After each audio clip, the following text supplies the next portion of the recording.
Hello everyone, আসসালামু আলাইকুম। Welcome back to my channel.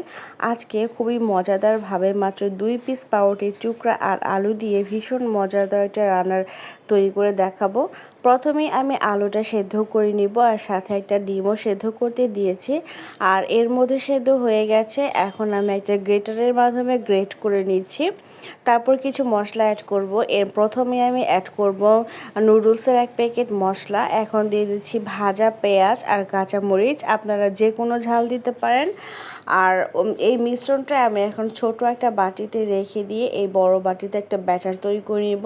Normally আমরা বেগুনি বানানোর সময় যে ব্যাটারটা তৈরি করে নিই সেমভাবে প্রথমেই দিয়ে দিচ্ছি বেসন, লবণ, সামান্য বেকিং পাউডার আর 1 চা চামচ ময়দা, তারপর জিরা, ধনে আর চিলি ফ্লেক্স, আর তারপর অল্প অল্প করে পানি দিব আর বারবার নাড়াতে নাড়াতে একটা ব্যাটার তৈরি করে নিব।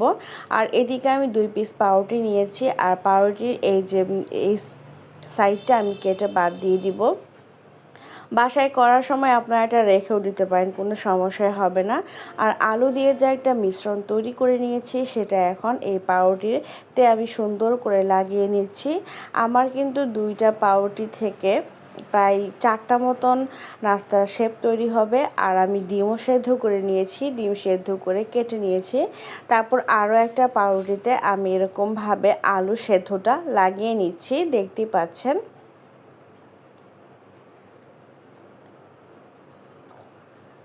এরকমভাবে সবগুলো পাউরুটিতেই আমি লাগিয়ে নিচ্ছি। ডিম দিয়েছি আমি 2টা পাউরুটিতে, আর যেই পাউরুটিতে ডিম নেই সেই পাউরুটিটা উপর থেকে কভার করে দিচ্ছি, দিয়ে একটু চেপে দিতে হবে। এরপর একটা ফ্রাই প্যানে আমি আগে থেকে তেলটা গরম করে নিয়েছি। এখন যে আমি পাউরুটি আর আলু দিয়ে নাস্তার শেপটা দিয়েছিলাম সেটা এই ব্যাটারে খুব ভালো করে কোট করে নিয়েছি আর এভাবে তেলের মধ্যে দিয়ে ফ্রাই করে নিব। আপনারা চাইলে এই ব্যাটারটার পরিবর্তে ডিম দিয়েও করতে পারেন, কিন্তু এটা কিন্তু নর্মালি এই বেসন দিয়ে করলেই বেশি ভালো হয়। আর আমি যেহেতু চাচ্ছিলাম খুবই সহজভাবে এই রেসিপিটি তৈরি করে দেখানোর, এই জন্যে কিন্তু আমার একমাত্র বেসনের এই মিশ্রণটা তৈরি করা। তো আপনারা আপনাদের চয়েস মতন এই নাস্তাটি তৈরি করে নিতে পারবেন। আর এদিকে কিন্তু আমার নাস্তাগুলো একদমই রেডি হয়ে গেছে, আর তৈরি করে নেওয়া কতটা সহজ সেটা তো দেখেই নিলেন। আর উপকরণগুলো একদমই হাতের কাছেই থাকে, তাই তৈরি করে নেওয়া খুবই সহজ। আমি ট্রায়াঙ্গল শেপ দিয়ে কেটে নিচ্ছি। বাসায় মেহমান আসলে এই রেসিপিটি তৈরি করে দিতে পারবেন। আর খুবই সহজভাবে মাত্র 10 মিনিট হাতে সময় থাকলে কিন্তু এই রেসিপিটি তৈরি করা যায়। আর পদ্ধতি তো দেখেই নিলেন। আশা করছি ভিডিওটি ভালো লেগেছে।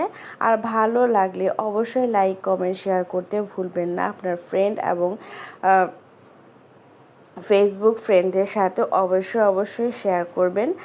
আর যদি আমার ভিডিওগুলো ভালো লেগে থাকে অবশ্যই আমাকে বেশি বেশি সাপোর্ট করবেন।